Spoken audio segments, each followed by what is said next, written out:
Welcome back, everyone. I am joined today by Antonio Vargas. He is an Olympian, and he recently got a chance to box in the Rio Olympic Games. Welcome. Thank you so much for joining us. Thank you. It's an honor to be here. Awesome.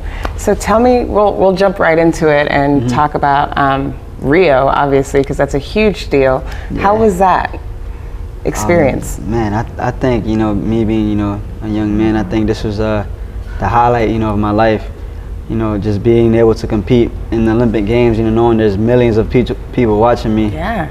Athletes in the world, I got to meet Michael Phelps, You met Michael Phelps? Yeah, I met him. That's too cool. I met Carmelo, I met Kevin Durant, I got to meet a lot of, like big names, and, just being around that environment, motivated me.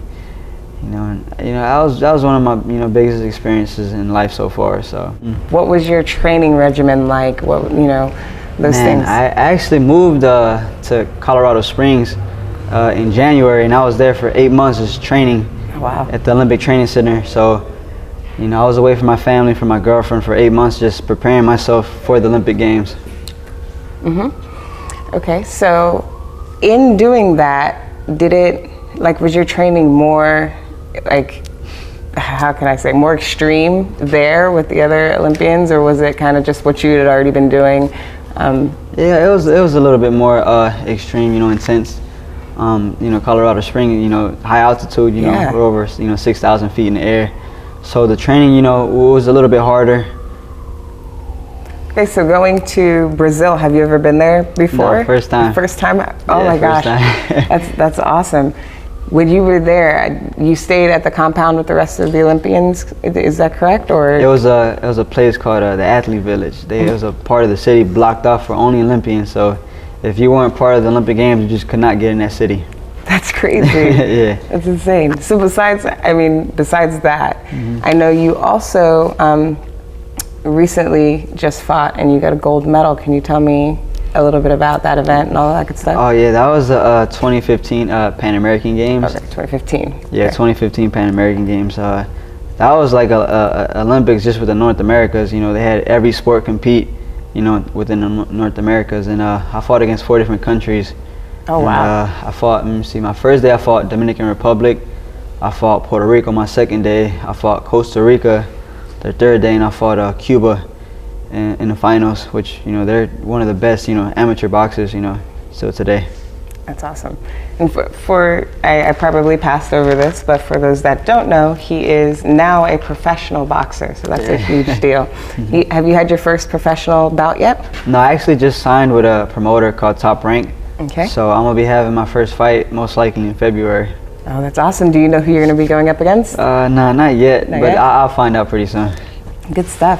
So if you guys are looking, all of these belts back here are yours. Can you give us a little bit of info on your journey to achieving all of this success? Because that's quite amazing. Yeah, this is over 11 years of boxing. That belt right there, the 2006, the red one, the big one, that's my first belt. I actually won that when I was 9 years old. 9 years old. 9 years old, and that right there gave me the confidence to keep doing it. And later down the road, I just started winning, that title, and so on. That's great. Yeah. So when did you originally start? Because 9 years old is very young. Did you start before then? No, I started when I was 9. You started when you were 9, Yeah. and won your first belt when you were 9. Yes. So I'm guessing your life has been full of training since that point. Tell me a little bit about what your training schedule is like. What do you do for someone that's looking to get into boxing? Oh man, boxing is my lifestyle. I train twice a day. I'd wake up every day at 6. Eat me a little breakfast. Then start running. Doing my strength and conditioning 6:30, and I go back, shower up, and rest, and then I train again at 3, from 3 to 5, and then usually in the mornings is like my strength and conditioning, and in the afternoons is my boxing and my boxing technique workouts and stuff like that. Okay. This is a lifestyle. Yeah, lifestyle. You eat, sleep, and breathe it. That's amazing. That's right. Could you give anyone some advice? Anybody that's coming into boxing or that's interested in possibly getting into it, could you give them some advice and direction? My best advice to anybody who wants to box is you got to have dedication for the sport. you know, boxing is a lifestyle. You have to be very dedicated, disciplined. You know, like you were saying, you know, you got to eat, sleep, you know, train boxing. It's not an easy sport, but you know, it does pay off. You know, you're healthy, you're active, and you're doing something to occupy yourself, you know, in life. So keeps you out of trouble. yeah, it worked for me. So it worked for me. Okay, so with all of your success, I mean, this is amazing, and you're still so young. You're 20, right? Yes. Okay, so you're 20 years old and you have all of this success. What are some goals that you have personally for your boxing career? You know, I accomplished, you know, some of my goals as an amateur fighter. You know, like one of the biggest, you know, accomplishments was, you know, making it to the Olympic Games. Yeah. You know, that was, you know, my main goal for the amateurs. You know, you make it to the Olympics, you know, that's, you know, you're set. But, you know, now me going into the professional game, you know, my goal is I want to become a world champion, you know, a pound for pound world champion. So that's a new chapter I'm stepping into my life that I'm preparing myself for. Good stuff. Well, we wish you the best of luck. Thank you. We heard through the grapevine, this is a little unrelated, but we want to wish you congratulations. You're getting married soon, correct? Oh yeah, I'm actually getting married this month, so. Okay, look at that. Well, he's off the market, ladies. No go there. So tell me a little bit about that. Holding a relationship in such a demanding career. Yeah. I feel how does that work? Having a life and in boxing. Actually, you know, my girlfriend, you know, we actually met through boxing. Oh. She was a national champion too, and you know. She's a boxer? Yeah, she was a boxer, but she doesn't want to do it anymore. She wants to go to school. But that's how we met, you know, through boxing. You know, I started going to her gym, and you know, she had a crush on me and I had a crush on her, and you know, we trained together and stuff like that, and you know, eventually, you know, we started going out, and you know, to this day, you know, we're still, you know, we're gonna be getting married pretty soon, so. That's so awesome. Yeah. Congratulations. Thank you. That's beautiful. You don't hear that very often. Yeah, thank you. If you could fight, and I know this is a little risky of a question to ask, but if you could fight anyone in your weight class, who would it be and why? Man, there's not too many, you know, people in my weight class.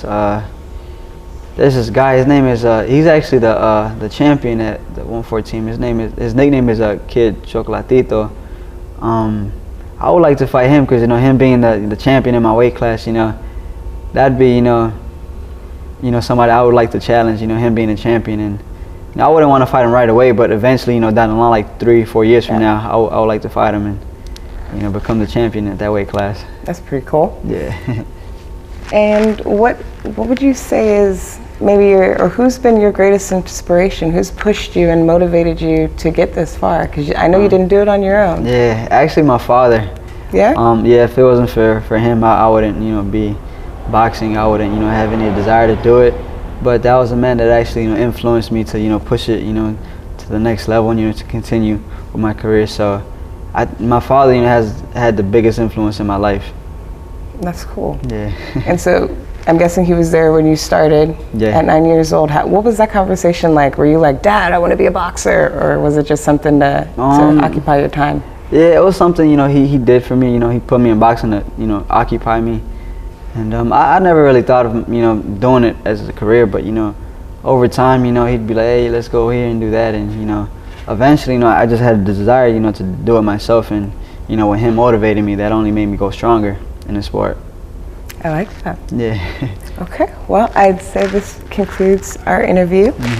Thank you so much. Thank you. We are wrapping this one with Antonio Vargas, our Olympian, our very first Olympian. I'm so excited. Thank you so much for being here. Thank you. All right, you guys check him out. Also, can you give a quick shout out of your social media and where our viewers can watch some of your fights and like and support you and what you got going on? Yeah, I actually have an Instagram page and a Facebook page. You know, it's Antonio Vargas. So I usually post all my fights and, you know, all my training sessions and stuff like that. So if anybody, you know, like to follow me, you know, it's just Antonio Vargas on my Facebook and Instagram.